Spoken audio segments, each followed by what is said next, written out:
El siguiente tema es muy, muy bonito. Y yo estoy segura que lo podría estar acá adelante cualquiera de ustedes. Porque no dudo que todas tenemos a María en el corazón. ¿Me equivoco? Entonces, y pensando en que esta era también la segunda oportunidad de diálogo, que ya está más cansada y que se ha escrito tanto y tan profundo y tan bello sobre María y la mujer, es que quisimos hacer una presentación distinta, ver el paso de María a través de un acontecimiento y ir descubriendo juntas características de esta mujer por excelencia y cómo es capaz de marcar a las personas y a la iglesia y más allá. ¿Ok? ¿Me siguen? ¿Ya? Entonces, vamos a tratar de ver juntas el paso de María en un acontecimiento, un relato. Discípulos misioneros. Esto les suena mucho, ¿cierto? La gran línea de nuestra iglesia latinoamericana y también carta de navegación del Papa Francisco. ¿Por qué? Un acontecimiento. Aparecida el año 2007. Quinta conferencia episcopal del Episcopado de Latinoamérica y del Caribe. Aquí, cerquita de donde estamos, en el templo, literal, en el templo, ya vamos a ver. Lugar elegido por el Papa Benedicto, por ser tierra de María, por confiar en que María no solo iba a acoger, sino que iba a transformar e iba a enviar a todos quienes participaban en la conferencia. Esto es un anticipo también para abrir el gustito de la visita que vamos a hacer, para que vayan fijándose y vayan fijándose en las diferencias, porque esto fue hace 11 años atrás.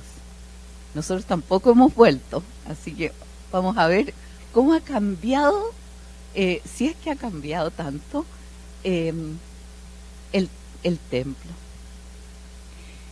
El Papa Francisco llega, el Papa Benedicto, me quedé con Francisco, llega a Aparecida, llegó en su helicóptero blanco el día antes del inicio de la conferencia. Y lo primero que hace en la misa inaugural es dirigirse, ahí en la foto sale cortadita, la imagen de Aparecida, que si ustedes ven es una imagen muy sencilla, sacada del agua, una imagen pequeña de porte, una imagen que refleja lo simple, pero al mismo tiempo la grandeza del cariño de sus hijos. Fíjense en el manto, fíjense en la corona. Lo mismo que vio el Papa Benedicto. Esa foto me encanta, porque el Papa se ve feliz y estaba feliz. En esta tierra brasilera, en este entorno, de verdad, el Papa estaba radiante. María está en el centro, pero no es el centro. Imagen de la estela de ángeles que une el cielo y la tierra en el interior del santuario. Chiquitita, fíjense el porte frente a lo grande del templo. Característica de María siempre. No es el centro, pero está en el centro de todo el acontecimiento salvífico. ¿Mm? Pequeña, radiante, acogedora, iluminada por el sol de Cristo. Ella no es el sol, pero está iluminada por, irradia de adentro hacia afuera, ¿no es cierto? Desde su alma, desde su ser portadora del niño, en primer lugar, y madre del Señor.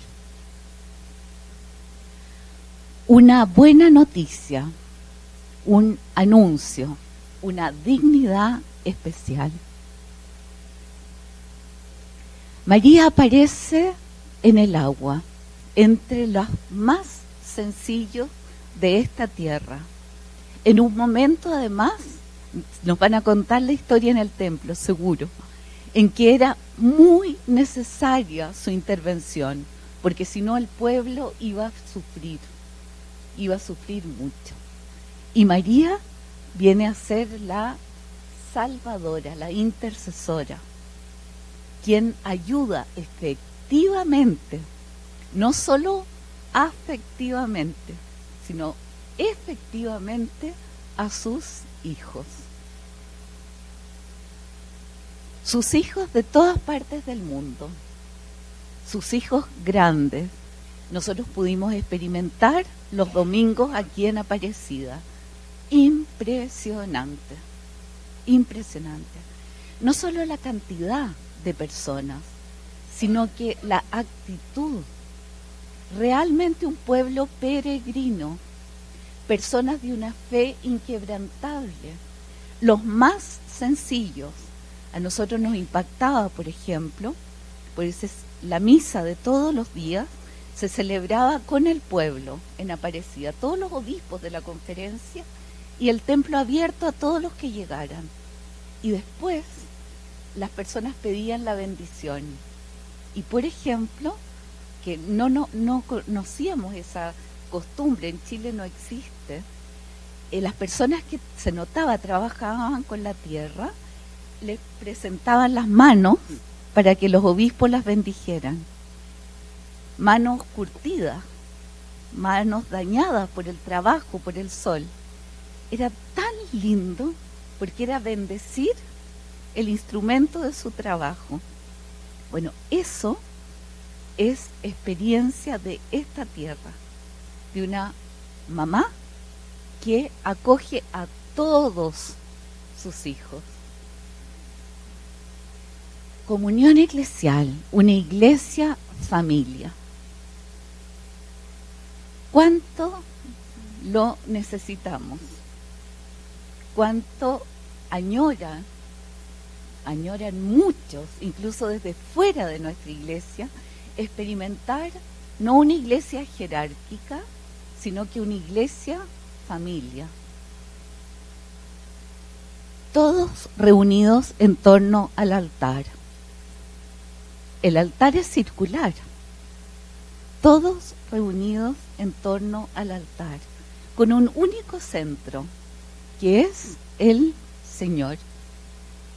La posibilidad de construir comunión, la posibilidad de construir familia entre nosotros, desde la fe, desde la vivencia del Evangelio, desde el ejemplo de María. Y del altar a trabajar. La misa, la Eucaristía es muy importante, no hay duda, pero no basta. Necesitamos plasmar nuestra fe con el testimonio, con la presencia, con la actitud, con los estilos de vida, bajando desde el altar a trabajar bajo el altar. Fueron casi 3 semanas de trabajar bajo el altar de Aparecida.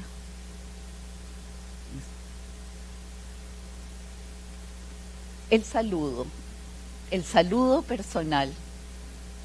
el saludo cariñoso. Fuimos el único matrimonio en Aparecida, lo mismo que en Beijing. Por lo tanto, teníamos muchos privilegios, porque éramos lo más extraño de toda la conferencia. Nunca antes se había invitado a un matrimonio. Y el Papa, especialmente cariñoso y contento. Estamos convencidos que para la próxima conferencia, cuando sea, van a haber muchos matrimonios, porque cada vez más nuestro papel como laicos junto a nuestros pastores es una realidad y es una necesidad, en ese sentido también de complementación entre consagrados y laicos. Una misión al servicio de la vida plena. El lema de Aparecida: discípulos y misioneros en Jesucristo al servicio de la vida. Fue muy interesante porque la conferencia partió y se hablaba de discípulo y misionero. Ya como a los 3 días era discípulo -- misionero. Y ya pasado otros 3 días era discípulo misionero, de corrido. Porque la reflexión era: si somos verdaderos discípulos del Señor, si tenemos esa experiencia marcante del Dios de la vida, que ha transformado nuestra vida y por el cual somos capaces también de asumirlo todo, no podemos dejar de ser misioneros. Cuando uno tiene un regalo, una buena noticia, cuando uno quiere a alguien, le sale por los poros. Esa es la línea. Y al servicio de la vida plena y toda la vida. Y si ustedes revisan el documento conclusivo de Aparecida, nos va a ir apareciendo toda la vida. Los movimientos. Son los 5 movimientos presentes en Aparecida. Una novedad. Primera vez que se invita a los movimientos.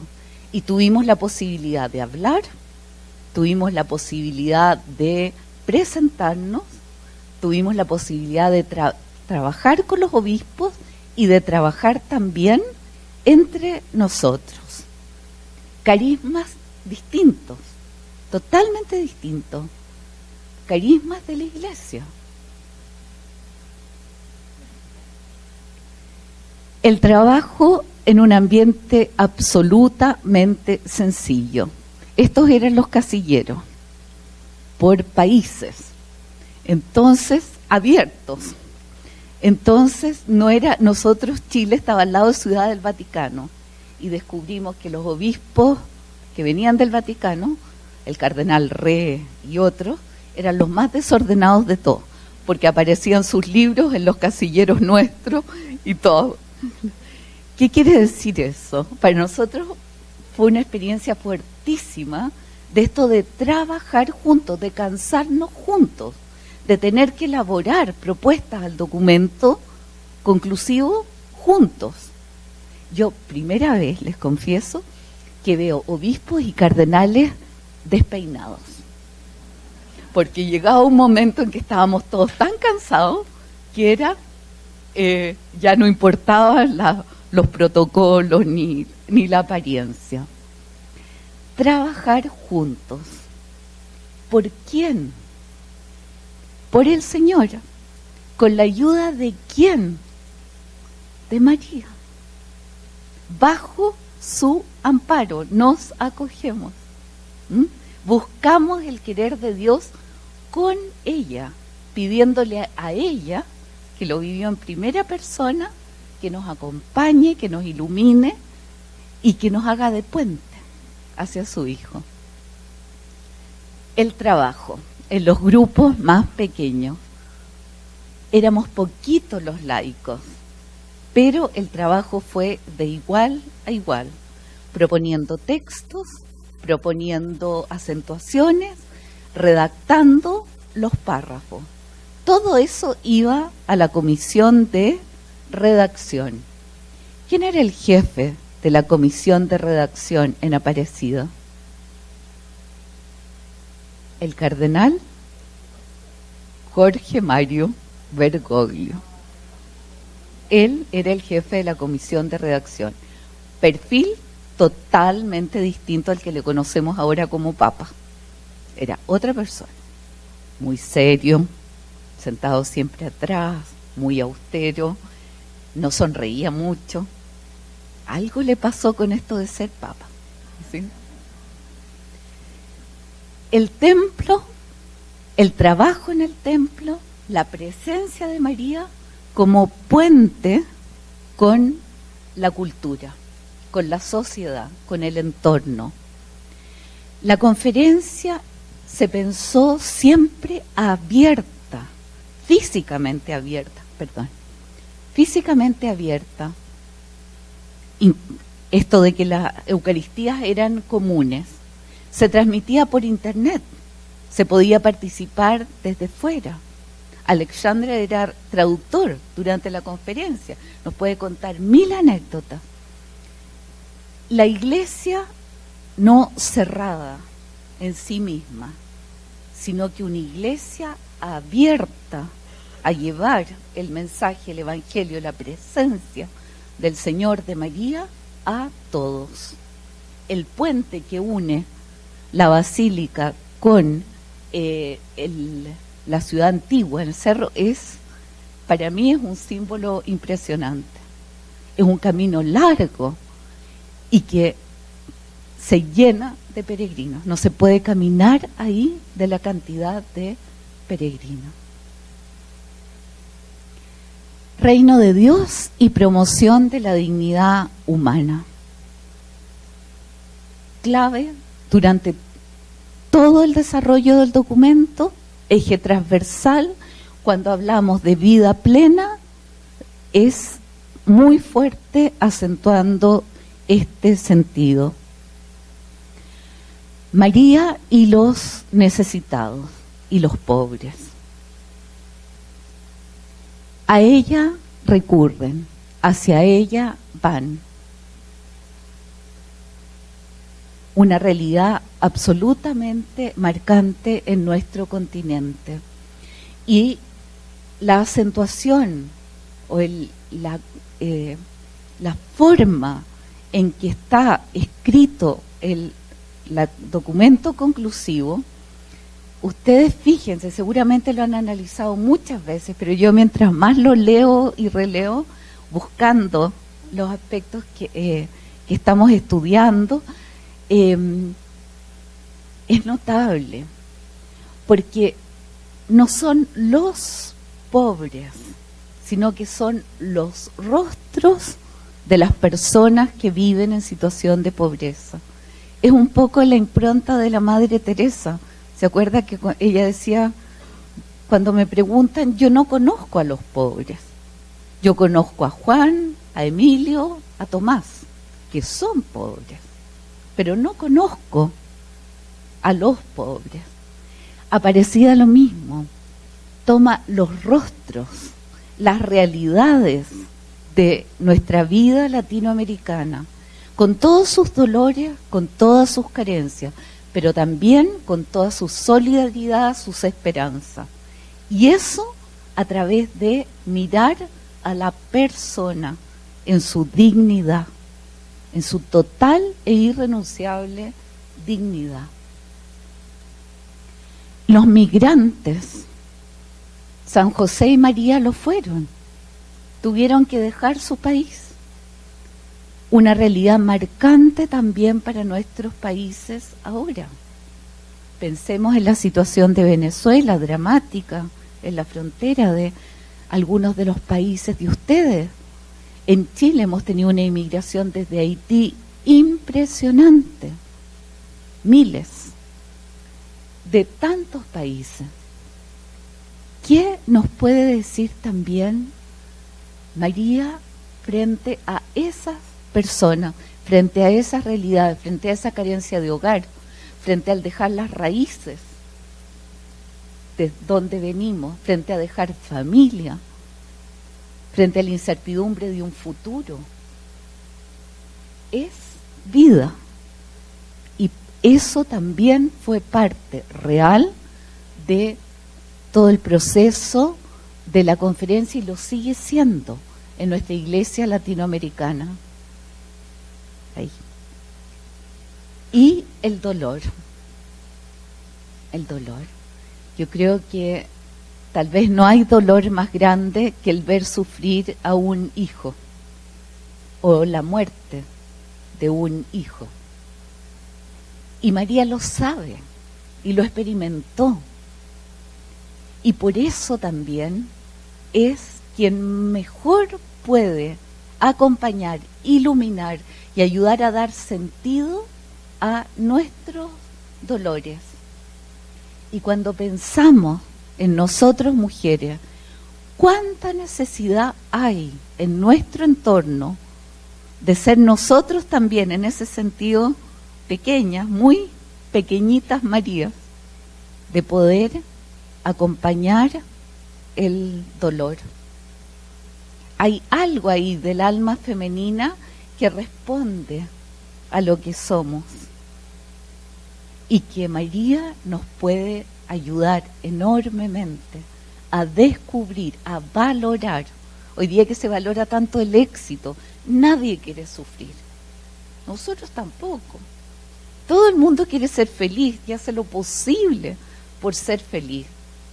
¿Pero a costa de qué? Muchas veces. María nos acompaña. La familia, una buena noticia. Capítulo, subcapítulo que hay que leer en Aparecida. La imagen de la Sagrada Familia. Esta imagen nos gusta muchísimo, porque si se fijan es María con la luz, la espiritualidad, lo que hay detrás de ese candelabro, José con el trabajo, con sus instrumentos de trabajo, el niño con el cáliz, desde pequeñito, abierto. La imagen del cáliz es siempre tan linda, ¿no les pasa? Porque es una base fuerte, pero abierto a Dios.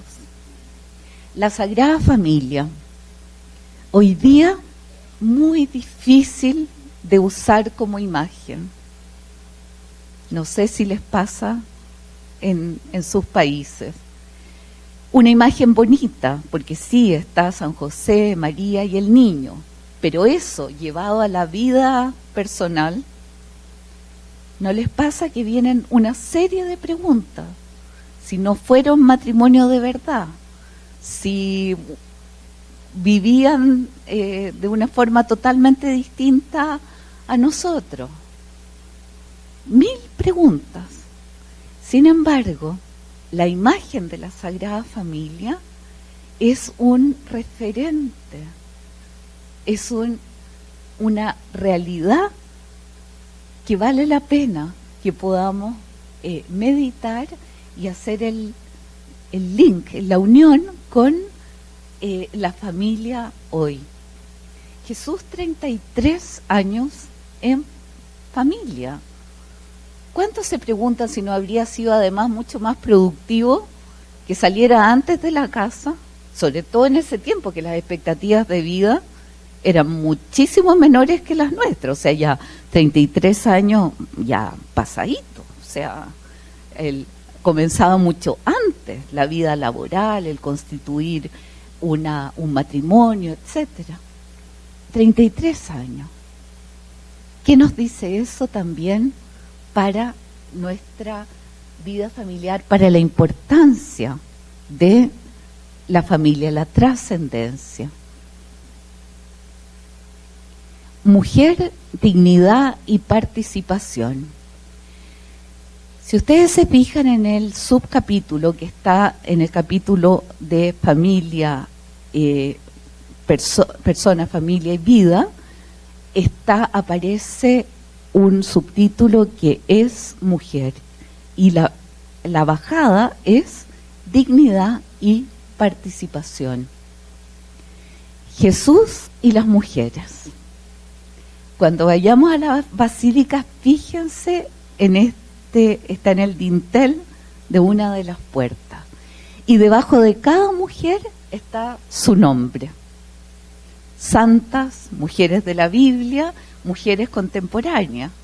Nos sorprendimos, por ejemplo, estaba Chiara Lubich, dentro de la fundadora del movimiento de los focolares. Las mujeres y Jesús, un poco en la línea que comentábamos, entre comillas, desafío de escribir nuestra historia latinoamericana a partir de las mujeres. Podemos rescatar imágenes femeninas, personas reales, mujeres en los distintos ámbitos de la vida. Alguna de ustedes lo ponía como que le gustaría que en el Congreso ahora lo tratáramos. Me acuerdo de las preguntas, de las sugerencias que mandaron. Las santas latinoamericanas con perfiles tan distintos, y todas santas, mujeres que jugaron su vida, que dieron su vida por el Señor, por el Evangelio. ¿Y cuál es la trascendencia de ellas en la historia? Hasta hoy, en cánones de hoy día, en el lenguaje de hoy, empoderadas, mucho más que eso, inolvidables. ¿Cuántas mujeres muy poderosas puede haber en este minuto que tal vez las vamos a olvidar sin ninguna trascendencia especial? Las mujeres, su dignidad y su participación. Las mujeres en Aparecida éramos muy pocas. Aquí estamos casi todas. Laicas, así, laicas de a pie, éramos 3. Las demás eran mujeres religiosas, mujeres consagradas. Aquí hubo algo muy especial. Nos podíamos inscribir en el capítulo, en el tema en que quisiéramos aportar. Todos los miembros de la conferencia se constituían comisiones y desarrollábamos ese tema. Yo me inscribí en Familia, Mujer y Vida, y Lucho participó en todo el capítulo importantísimo final del ámbito de la cultura. En el subtema mujer no se inscribió ninguna religiosa. Ninguna. Éramos las 3 mujeres laicas, más obispos y cardenales. Eran grupos más bien pequeños. Y personalmente las fui a buscar, porque habíamos escrito ya los párrafos, las sugerencias de texto, los énfasis, pero nos interesaba mucho tener la opinión de las mujeres consagradas, las mujeres religiosas. Y nos revisaron los textos, hicieron aportes muy buenos, pero no quisieron participar en la comisión. Y la respuesta al por qué les decimos eso, la respuesta era que estaban seguras de que no las iban a tomar en cuenta los obispos, los cardenales, lo que era dolorosísimo, ¿sí? Nosotros, les confieso, las laicas ni siquiera nos preguntamos si nos iban a tomar o no en cuenta. O sea, era el tema y el ámbito que creíamos que podíamos aportar. Ellas aportaron desde fuera, nos corrigieron, nos complementaron buenísimo sus aportes, pero prefirieron, se sentían más identificadas en los temas más sociales. Trabajar en el ámbito de la pobreza, trabajar en todo ese espectro, digamos, de los otros capítulos, lo que es súper respetable, y fue el aporte de ella fantástico, pero no dejó de llamarnos la atención O sea, el ámbito mujer, sacamos conclusiones entre nosotras, la comisión chiquitita, es algo que también como iglesia nos parecía necesario trabajar, y todas las vocaciones juntas dentro de la iglesia, vocaciones virginales, vocaciones consagradas, vocaciones de laicas.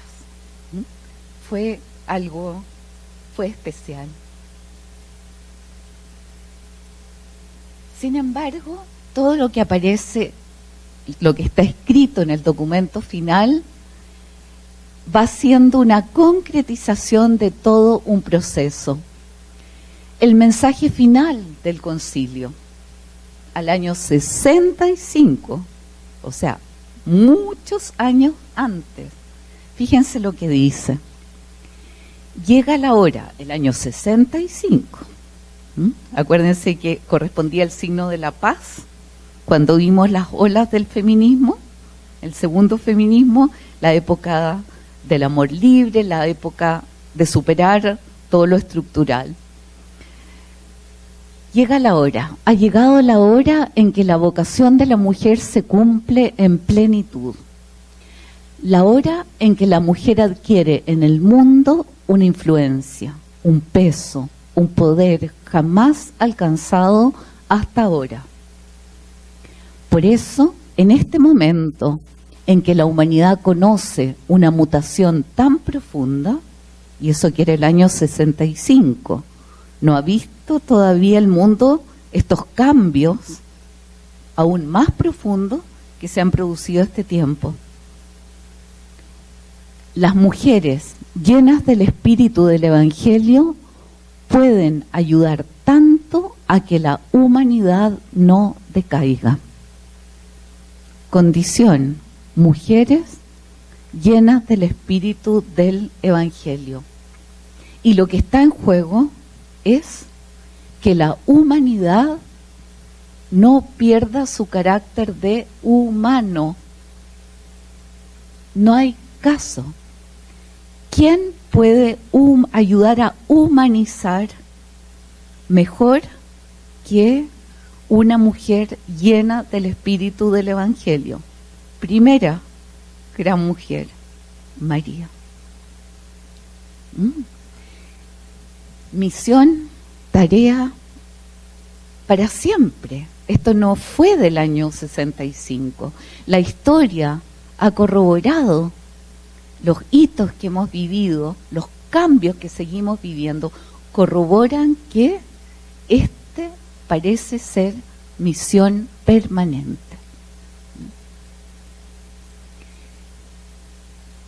Varón, responsabilidad y paternidad. Cuando el capítulo de persona, familia y vida hizo la lista, hicimos juntos la lista de los temas que se iban a tratar, apareció familia, por supuesto, apareció la vida, apareció mujer, los jóvenes, los niños, los ancianos, todo un elenco. Y de repente dijimos, ¿y qué pasa con el varón? No está. Y nos miraron los obispos y cardenales de la comisión como diciendo, como que no está, ¿no? Obvio, está. Pero en el texto no aparecía como un subtítulo. Y empezamos a revisar y no aparecía, no estaba en ningún documento de iglesia en ese momento explícito, un documento de difusión para todos, digamos, un documento conocido, el varón. Entonces propusimos que se introdujera como un capítulo. Esa propuesta hubo que fundamentarla y partió a la comisión de redacción. Acuérdense que a la cabeza estaba don Jorge Mario. Y de la comisión dijeron, ok, háganlo. Entonces, eso fue muy curioso. ¿Te acuerdas, mami? Preguntamos, ¿quién de la comisión amplia, que habríamos sido unas 30 personas, y cada uno elegía dónde quería trabajar, si en familia, en mujer, en vida, en cuáles quería aportar. ¿Quién quiere trabajar el tema del varón? Silencio. Primera ronda, silencio.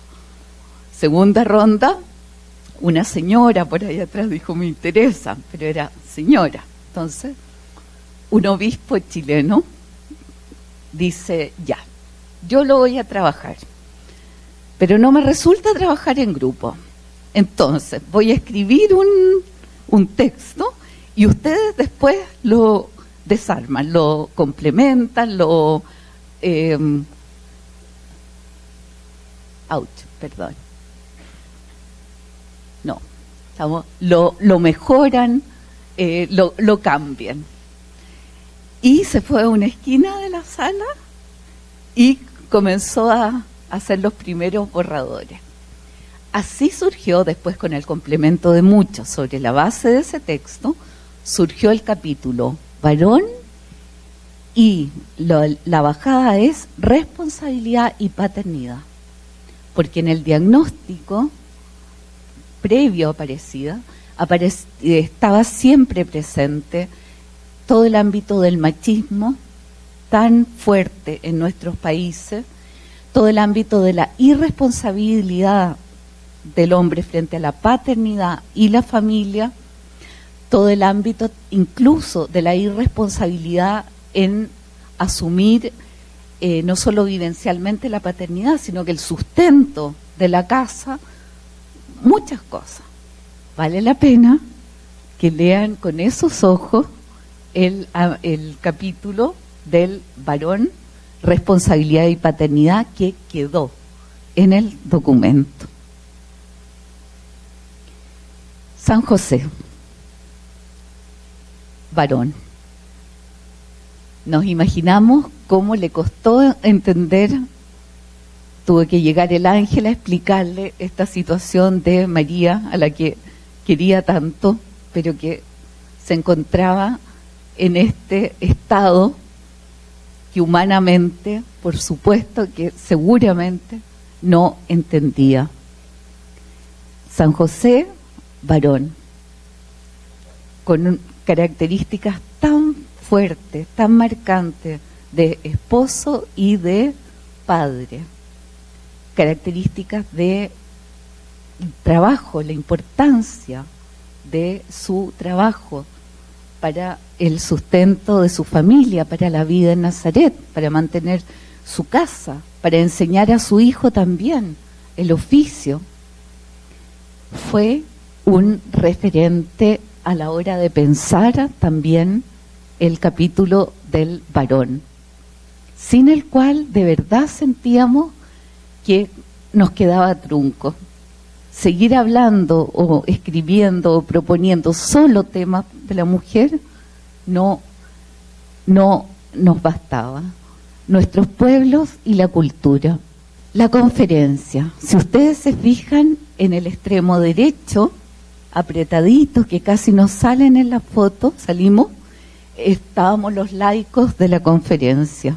El resto, obispos, arzobispos y cardenales. Sin embargo, el tema de la cultura, y digo sin embargo porque muchas veces pensamos la iglesia internamente, hacia adentro. Esto era el mirar de la iglesia hacia afuera, incorporándose a todo el mundo que nos rodea. La iglesia no está para sí misma, sino que para. Ahí entra muy fuerte el ámbito de la cultura. Una cultura que se refleja en esta visión desde arriba, desde la cúpula de Aparecida. Se fijan, el centro, el altar. El centro, el Señor. El pueblo viene desde distintas naves, pero llega al centro.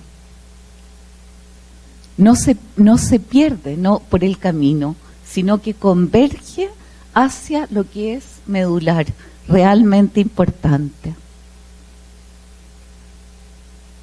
Un nuevo Pentecostés y la misión. capítulos finales del documento conclusivo. El día de Pentecostés fue antecedido por una vigilia de toda la noche de los jóvenes impactante. Imagínense Aparecida de noche como la vimos ayer, claro que no tenía las luces por fuera, digamos, no estaba tan iluminada, llena de jóvenes, cantando toda la noche, pidiendo la venida del Espíritu Santo. Ese día, además, fue súper bonito porque fue el cumpleaños de Lucho. Entonces fue anécdota, pero fue. Toda la conferencia le cantó cumpleaños feliz, así que fue un buen Pentecostés. Conclusión de la conferencia: necesitamos un nuevo Pentecostés para nuestra iglesia latinoamericana. ¿Y quién convoca? ¿Quién convoca a los apóstoles al cenáculo? ¿En torno a quién se reúnen estos hombres, todos muertos de miedo, sin saber cómo seguir? El imán del Espíritu Santo. Hasta ese momento, que fue el domingo 27 de mayo, la conferencia partió el 13 de mayo, el día de Nuestra Señora de Fátima, fiesta también mariana. El panorama era muy complicado. No había unanimidad en el enfoque de algunos temas. Habían redacciones sucesivas. No había un espíritu casi de decir, no vamos a lograr escribir un documento todos juntos, como fuera la meta que se puso al inicio de la conferencia.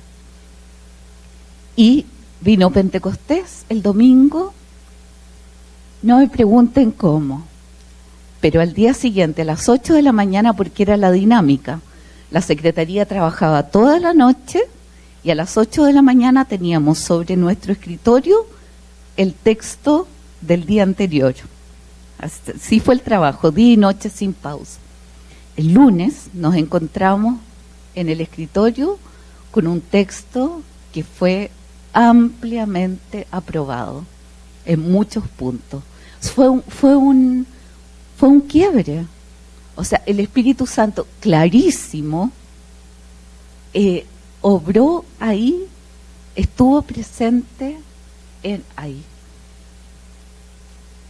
El día final de la conferencia, la misión, con todas las banderas de los países. La conferencia terminó el 31 de mayo, fiesta de la Visitación de María. Por casualidad, nosotros llegamos antes al templo, o sea, por casualidad en el sentido de que no nos lo propusimos. Y el sacerdote, que lo conocíamos ya del CELAM, de trabajar con él antes, que guiaba la ceremonia, estaba un poco desesperado porque había que leer un texto mientras entraban las banderas y nadie lo podía leer. Todo el mundo estaba en la procesión. Así que nos tocó a Lucho y a mí leer ese texto mientras iban entrando las banderas.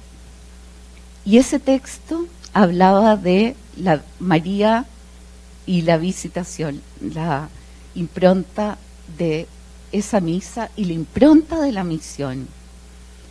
Entre los documentos que les queremos mandar está la homilía final de Aparecida, que les prometo para mí, para nosotros, ha sido una inspiración permanente durante todos estos años, porque en forma muy sencilla el cardenal Errázuriz va relatando qué fue la visitación, pero en términos muy humanos, tremendamente humanos.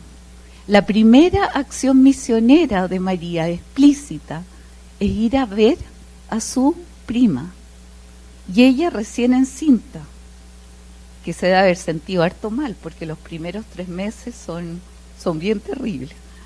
El camino, el llegar, todo el relato, y no solamente María llega y saluda a su prima, sino que entra a su casa. Y ahí hay una imagen muy bonita del misionero, de que María nos invita no solamente a llegar a las personas, sino que a entrar en su casa, a preocuparnos de su mundo, a compartir con ella, a estar, una ayuda, una presencia. Fue la despedida de Aparecida, el impulso final para salir a todos nuestros países. María quiere decir la escogida, ¿no es cierto? El nombre, María. ¿Quiénes de ustedes se llaman María? Muchas, muchas. Yo no soy María, soy Carmen del Pilar, así. Dos vírgenes. Nuestros amigos españoles se ríen mucho, pero ¿cómo se le ocurrió a tus papás ponerte el nombre de dos vírgenes? Carmen y Pilar. Bueno, originalidad de los papás. Pero entre nosotros, latinoamericanos, el nombre María acompaña muchos nombres y es muy lindo.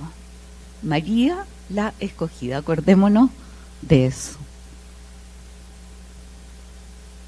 El cardenal Bergoglio, con la imagen y de cardenal, no de papa. Terminamos ahora.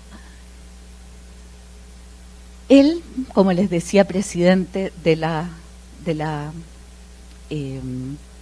comisión de redacción, un trabajo impresionante, con una oración impresionante, se levantaba tempranísimo y lo primero eran horas de oración. Antes de empezar, a las 8 de la mañana, el trabajo. Sus ayudantes estaban fundidos, la verdad, agotados por el ritmo y la densidad de vida en ese momento del cardenal. Su homilía sacó aplauso, porque se turnaban los cardenales para presidir la Eucaristía diaria. Y cuando le tocó al cardenal Bergoglio, predicó sobre las periferias, algo que ya pasó a ser parte de nuestro vocabulario eclesial, que en Aparecida es súper fuerte, el salir a las periferias, los nuevos aerópagos de la cultura, que están en las plazas, que están en los cines, que están en el turismo, en todas partes. El cómo llegar a todas las periferias sociales y existenciales, es decir, las personas solas, quienes no tienen otros referentes. Esa homilía sacó aplauso de sus pares, que muchas veces es lo más difícil, que nuestros pares los reconozcan. Y no dudamos de que el Papa Francisco tiene como su itinerario de ruta, su gran inspiración, y lo vemos en su lenguaje, Aparecida. Es decir, este acontecimiento de gracias, porque estamos convencidos que eso fue aquí, con María, sigue marcando a nuestra iglesia. Bueno, esa es nuestra familia, que les manda muchos saludos, están todos pendientes. A nosotros como familia, Aparecida también nos marcó. Nuestra hija mayor, que está ahí al lado mío, estaban casados y hasta ese momento no querían tener un bebé y no había sido posible. La gestación de Ángeles, que está con la coronita de primera comunión, porque hace 2 semanas hizo su primera comunión, fue durante la conferencia en Aparecida. Nosotros lo vimos como un regalo para toda la familia, impresionante, porque humanamente hablando era muy difícil venir a Aparecida 3 semanas. Imagínense Lucho con todas sus pacientes, el trabajo, la universidad, todo, no era fácil. Regalo familiar, llegó Ángeles, que ya hizo su primera comunión. Y en torno a Aparecida nuestro hijo Francisco, el que está de lentes allá, decidió su vocación sacerdotal, o sea, sintió el llamado al sacerdocio. ¿Cómo nos marcó a nosotros la vivencia tan potente? Lo hemos conversado con muchos de los que participamos. Es decir, es real. María, ¿dónde está?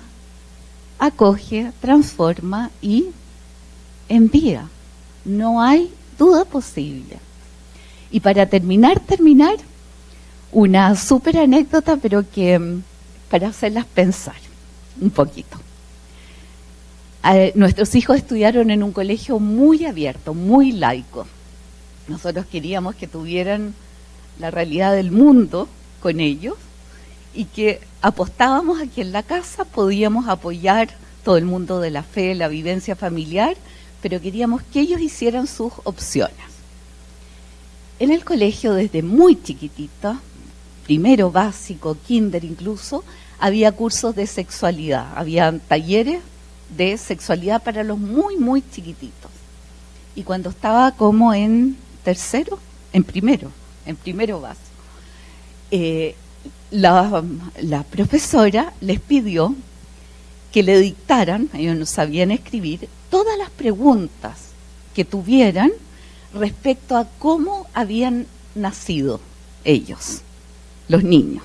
¿Qué preguntas tenían de cómo nacieron, de cómo llegaron al mundo, de dónde venían? Y después, un sábado en la mañana, nos pasan a los papás en el taller todas las preguntas de los niños, que eran preguntas tan bonitas, porque no eran de la sexualidad propiamente tal, sino que eran de si los papás se querían. Eran preguntas mucho más, si ustedes quieren, ingenuas, como muy de niño todavía. Pero había una pregunta que a todos nos dejó pensando y nos ha dado que pensar siempre. Una niñita, primero básico, que su pregunta era: ¿cómo adivinaron mi nombre? Para ella, su nombre lo traía desde siempre, desde el cielo, desde siempre estaba en ella. Y entonces quería saber cómo lo hicieron los papás para adivinar que ella se llamaba Ana o Laura. Entonces, les dejamos la pregunta a ustedes. Mi nombre. María significa elegida. Mi nombre, no solo el llamarme Carmen o Pilar, sino que yo. ¿Cuál es? ¿De dónde viene? ¿Cuál es el nombre que Dios pensó para cada una de nosotras desde siempre? A lo mejor nuestros papás lo adivinaron bien. A lo mejor nosotras tenemos otra respuesta. Pero el ir descubriendo, porque es tarea de toda la vida, lo que Dios pensó de nosotros, lo que Dios soñó de nosotros, del por qué estamos aquí y ahora, por qué somos como somos, es parte de nuestra identidad, es parte de nuestra vocación, es parte de nuestra misión. Así que, señoras, pensemos, ¿cómo nos llamamos? ¿Ok? Muchas gracias.